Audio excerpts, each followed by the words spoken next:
मौलाना साहब के साथ, मौलाना के रुफ़क़ा मेरे साथ खड़े हैं, कामरान मुर्तज़ा साहब, हम सब मिलकर इस बारे में अब समझते हैं कि हमें सोचना है, पूरी कौम को दावत देनी, इंसानी हुकूक की बका कैसे मुमकिन बनाई जाए। आइन को इस वक्त जो एक ख़तरा है मैं समझता हूँ, मुकम्मल उसकी तहलील हमारे सामने है। कोई भी आइनी हक, हमारा हक आवाज़ बुलंद करने का, आपने देखा पीका के साथ क्या हुआ है। सहाफ़ती बरादरी इस वक्त मुजरिम बन चुकी है। आपकी किसी भी गुफ्तगू पर आपको मातूब किया जा सकता है, आपके ख़िलाफ़ मुकदमे बन सकते हैं, हमारे ख़िलाफ़ मुकदमे बन सकते हैं। जो हमारा आइनी हक है इकट्ठे खड़ा होने का, वो हक भी जो है हमसे छीन लिया गया है। इकट्ठे खड़े होने पर भी मुकदमा बनता है, हमारा आइन का हमें यह हक देता है, वो भी हमसे छीन लिया गया है। तो अब हमने मिल बैठ कर इस मुल्क में, मैं समझता हूँ, आइनी अख्तार के अहया की बात करनी है। आइन को हमने बचाना है, तहफ़्फ़ुज़ देना है। हम शाहिद खाकान अब्बासी साहब से मिले हैं, हम महमूद खान अचकज़ई साहब से मिले हैं, दीगर दोस्तों से मुलाकातें हुई हैं। हम सिंध जाएंगे, वहाँ भी हम हर एक से मिलेंगे। हमने मारंग बलोच से भी बात करने का फ़ैसला किया है। हम पूरे पाकिस्तान को अब दावत दे रहे हैं कि आइनी अख्तार के लिए इस एक नुक्ते पर हम खड़े हो जाएँ, आइन की बका के लिए। तो इसलिए हम बहुत पुरुमीद हैं कि अब हम सही समत में चल रहे हैं और पूरी कौम इंशाअल्लाह हमारा साथ देगी। बहुत शुक्रिया। मैं आ जाता हूँ, आप इतना बिस्मिल्लाहिर्रहमानिर्रहीम। ख़वातीन व हज़रात, बहुत शुक्रिया।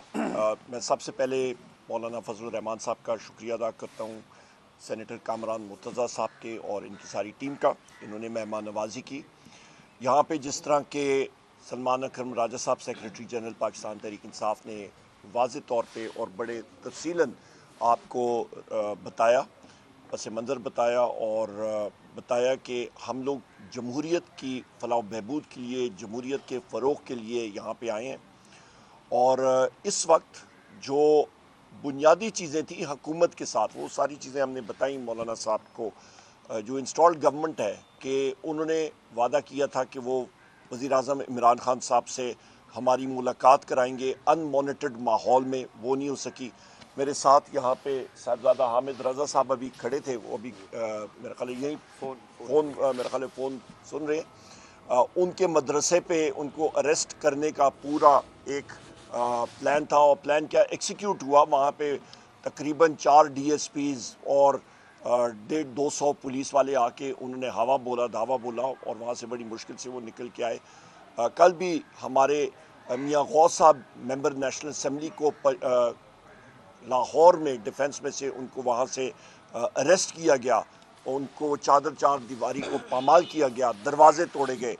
तो ये हालात जो हैं, इस पे मैं समझता हूँ कि जो इंस्टॉल्ड गवर्नमेंट है, इनकी ये बात करनी कि मुज़ाकरात आगे जाएँ तो बड़ा मुश्किल हो जाता है और नामुमकिन हो जाता है कि जहाँ पे बुनियादी चीज़ें जो हमारी डिमांड्स हैं कमीशंस के बनाने की, आपके 26 नवंबर की, 9 मई की, वो नहीं बनी। और उसके साथ साथ फिर जो हमारे असीरान की रिहाई आइन और कानून के मुताबिक, वो उसके ऊपर कोई वो नहीं हो। और सबसे अहम बात यह है कि जो साहिबजादा हामिद रज़ा साहब के मदरसे पे रेड, और उसके साथ साथ सिर्फ एक बात करनी थी कि हम लोग ये कमीशन बनाने जा रहे हैं और उनको हमने तीसरी नशिस्त में बवाज़े बुलंद ये कहा था कि ये होने चाहिए, अनाउंसमेंट होनी चाहिए और ये प्रिकर्सर है या प्री रिक्विजिट है हमारा आपकी चौथी नशिस्त का, वो नहीं हो सका। इसलिए हम लोग मुज़ाकरात में नहीं गए और मुज़ाकरात ख़त्म हुए।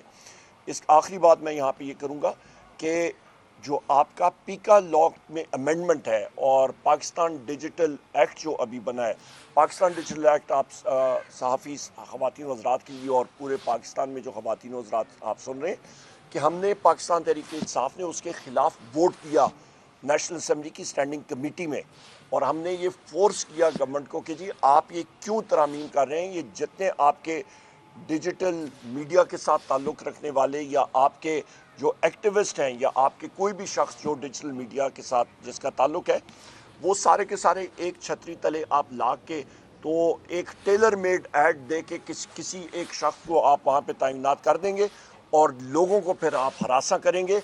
ये मॉडल पाकिस्तान में इस वक्त जो चल रहा है, ये बिल्कुल आपका शुमाली कोरिया मॉडल या म्यांमार मॉडल जो है उस पर हम लोग जा रहे हैं।